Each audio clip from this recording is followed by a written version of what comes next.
নমস্কার বন্ধুরা, welcome to my channel মাঠে ময়দানে অফিসিয়াল। বন্ধুরা, এই ভিডিওতে আমি ইস্ট বেঙ্গল, মোহনবাগান ও ইন্ডিয়ান ফুটবল নিয়ে কিছু আলোচনা করব। তোমরা যারা আমার ভিডিওটা দেখছো, আমার চ্যানেলটা প্লিজ সাবস্ক্রাইব করে নাও ইন্ডিয়ান ফুটবলের এরকমই আরো আপডেট পেতে। প্রথমেই বলি, কালকে 2026 বিশ্বকাপ ফুটবলে ড্র হয়ে গেল। সেখানে আর্জেন্টিনা আগের বারের গ্রুপ চ্যাম্পিয়ন মানে গ্রুপ জেতে রয়েছে তারা। আর্জেন্টিনার সঙ্গে সেই গ্রুপে রয়েছে আলজেরিয়া, অস্ট্রিয়া আর জর্ডন, মানে হিজাজি মাহেরের জর্ডন। তো হিজাজি কি ওয়ার্ল্ড কাপে চান্স পাবে? তার দেশের হয়ে পেলে কিন্তু মেসির সাথে খেলার একটা সুযোগ পাবে। যাই হোক, আর্জেন্টিনা কিন্তু সহজ গ্রুপে পড়েছে। এছাড়া ব্রাজিল, তারা গ্রুপ সিতে পড়েছে। ব্রাজিলের সঙ্গে রয়েছে মরক্কো, হাইতি আর স্কটল্যান্ড। মোটামুটি কিন্তু টাফ গ্রুপ। এদিকে একটা জিনিস হয়েছে, গ্রুপ পর্বেই এমবাপে ভার্সেস হালান্ড কিন্তু হয়ে গেছে। গ্রুপ আইতে রয়েছে ফ্রান্স আর 28 বছর পরে কোয়ালিফাই করা নরওয়ে। তো এমবাপে ভার্সেস হালান্ড কিন্তু প্রথমেই দেখা যাবে, দারুণ কিন্তু ম্যাচটা হবে। আর পর্তুগালের কথা যদি বলি, পর্তুগাল কিন্তু গ্রুপ এতে রয়েছে। পর্তুগালের সাথে তাদের গ্রুপে রয়েছে উজবেকিস্তান, কলম্বিয়া আর একটা গ্রুপ কোয়ালিফাই করবে। তো সহজ গ্রুপে পড়েছে কিন্তু পর্তুগাল। এবার যদি গ্রুপ থেকে ওঠে আর আর্জেন্টিনাও ওঠে, তারপরে যদি এই দুটো টিম নক আউটে পরপর দুটো ম্যাচ জেতে, তারপরে কিন্তু সেমিফাইনালে আর্জেন্টিনা আর পর্তুগাল মুখোমুখি হতে পারে। তো সেই ম্যাচটা যদি হয় তো সেটা কিন্তু একটা ঐতিহাসিক ম্যাচ হবে। মেসি রোনাল্ডো সেমিফাইনালে মুখোমুখি, দারুণ কিন্তু ব্যাপার হবে। যাই হোক, বিশ্বকাপ ড্র নিয়ে আপাতত এতটুকুই।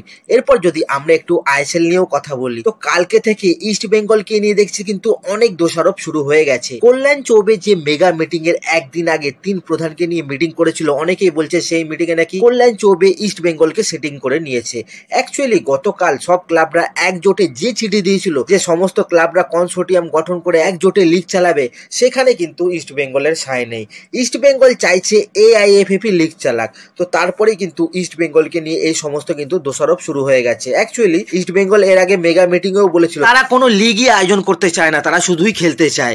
লিগ এতদিন যেমন এআইএফএফ আয়োজন করেছে সেরকমই তারা আয়োজন করুক, এই হচ্ছে ব্যাপার।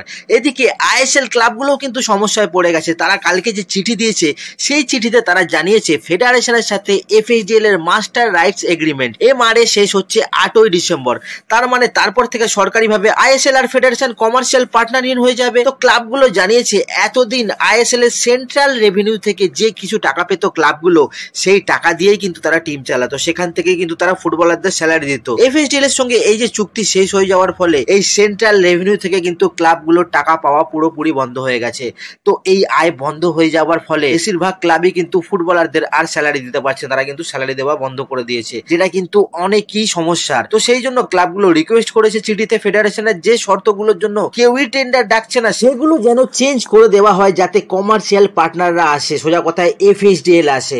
মানে ক্লাবগুলো একদিকে যেমন চাইছে আইএসএল করাতে তারা রাজি, সেরকমই কিন্তু আরেক দিকে চাইছে যেন এফএসডিএল আবার ঘুরে ফিরে আসুক, এফএসডিএল আইএসএল করাক, নইলে ক্লাবগুলো কিন্তু অনেক আর্থিক ক্ষতির মুখোমুখি হবে, এই হচ্ছে ব্যাপার। যাই হোক, এরপরে বলি বেঙ্গল টিমের এখন সন্তোষ ট্রফির জন্য কিন্তু ট্রায়াল চলছে সঞ্জয় স্যারের আন্ডারে, আপনারা সবাই জানেন। তো সেখানে এবার কিন্তু মাঠ নিয়ে একটা সমস্যা হয়ে গেছে। মোহামেডান মাঠে এতদিন তো ট্রায়াল হচ্ছিল, মোহামেডান এরপরে কিন্তু আর মাঠ দেবে না বলেছে, তারা কিন্তু আর মাঠ দিচ্ছে না। ইস্ট বেঙ্গল, মোহনবাগান কেউই ট্রায়ালের জন্য মাঠ দিচ্ছে না। তো বাংলা টিম এখন কিন্তু একটা সমস্যার মুখে পড়ে গেছে মাঠ না পাওয়া নিয়ে। তো এরপরে ট্রায়াল যদি হয়, সেই ট্রায়াল হয়তো যুব ভারতের প্র্যাকটিস গ্রাউন্ডে হবে, স্পোর্টস মিনিস্টার হয়তো সেই ব্যবস্থাই করছে। যাই হোক, এরপর যদি আমরা একটু ইস্ট বেঙ্গলকে নিয়ে কথা বলি, কালকে তো ইস্ট বেঙ্গলের প্র্যাকটিসে ছুটি ছিল। কালকে কিন্তু রিহ্যাব করেছে ইস্ট বেঙ্গল এবং ফুটবলারদের জিম সেশন রাখা হয়েছিল কালকে কিন্তু খালি জিম করেছে প্লেয়াররা। আজকে কিন্তু ইস্ট বেঙ্গল অরিজিনালি ফাইনালের প্র্যাকটিস করেছে। ফাইনালে এখন কিন্তু ভারতের সব থেকে টাফ টিম গোয়া, তা সত্ত্বেও কিন্তু বেশ কিন্তু ফুরফুরে মেজাজেই রয়েছে ইস্ট বেঙ্গল প্লেয়াররা। এবার যেই হোটেলে ছিল, যেই মাঠে প্র্যাকটিস করেছিল, সেই সমস্তই কিন্তু চেঞ্জ হয়ে গেছে। এতদিন প্লেয়াররা ডন বস্কোর মাঠে প্র্যাকটিস করেছিল। ডন বস্কোর মাঠে এত চোট হয়েছে, ইস্ট বেঙ্গল কিন্তু মাঠেই চেঞ্জ করে আবার গ্রুপ স্টেজের সময় যে মাঠে প্র্যাকটিস করেছিল, সেই সালভাদরের মাঠেই কিন্তু চলে এসেছে, যার জন্য কিন্তু তারা হোটেলে চেঞ্জ করে নিয়েছে। গ্রুপ পর্বের সময় যেই হোটেলে ছিল, সেইখানে কিন্তু আবার ফিরে গেছে ইস্ট বেঙ্গল। যাই হোক, চোট বলতে বর্তমানে কিন্তু হামিদকে নিয়েই সংশয় ছিল একমাত্র, কিন্তু হামিদ শোনা যাচ্ছে ফাইনালে কিন্তু খেলবে। হয়তো পুরো মিনিটস খেলতে পারবে না, চেঞ্জে অথবা শুধু সেকেন্ড হাফের জন্য শুধু কিন্তু হামিদকে মাঠে নামানো হবে। ফার্স্ট হাফে কিন্তু হিরোশি খেলবে। হিরোশিকে নিয়ে যদিও কোচ ভরসা করতে পারছে না, হিরোশি যদি গোয়ার সাথে কিছু করতে না পারে, তাহলে ফার্স্ট হাফে কিন্তু হিরোশি চেঞ্জ হয়ে যাবে, আর রেজাল্ট অনুকূলে থাকলে কিন্তু হিরোশিই খেলতে থাকবে, এই হচ্ছে ব্যাপার। যাই হোক, ইস্ট বেঙ্গল প্লেয়াররা কিন্তু সমর্থকদের মাঠে আসতে অনুরোধ করেছে। কালকে হয়তো কলকাতা থেকে অনেক সমর্থকই মাঠে যাবে। তো ইস্ট বেঙ্গল প্লেয়াররা কিন্তু সেই মতো ফোকাসড রয়েছে। দেখা যাক এখন কালকে ফাইনালে কি হয়। তো আজকের ভিডিওতে এতটুকুই, দেখা হচ্ছে আবার পরের ভিডিওতে। নমস্কার।